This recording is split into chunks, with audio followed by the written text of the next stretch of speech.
Лабук, втора част. Основни органи на човешкото тяло.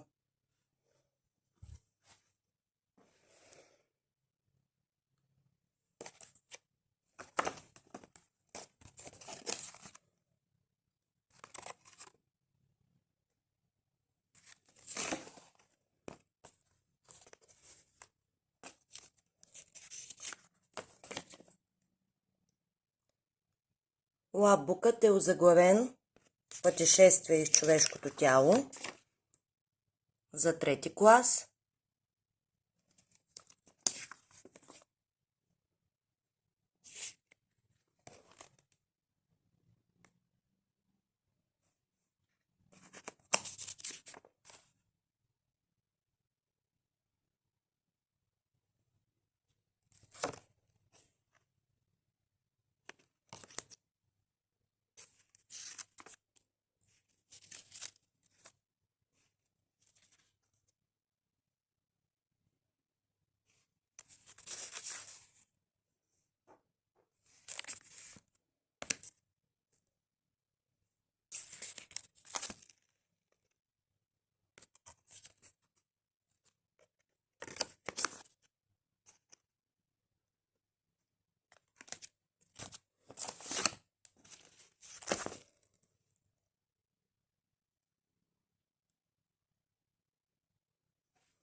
И за малко повече автентичност има и козина от животни.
Тук са засетивните органи,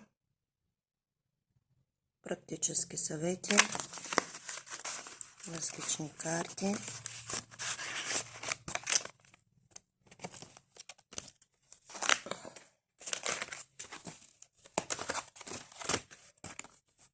Много засетивните органи,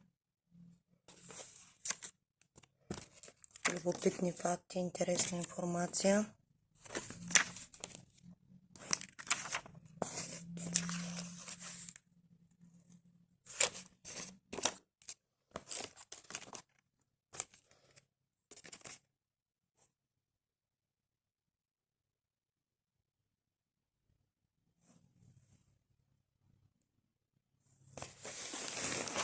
И последно за храносмилателната система.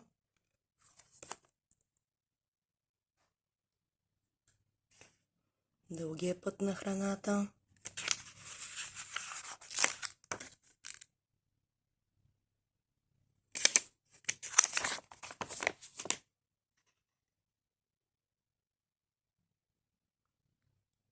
Полезните храни, балансираното меню.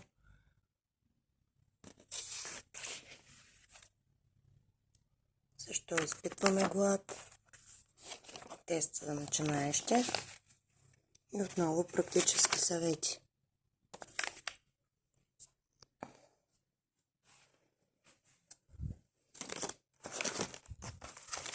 В общи линии е това.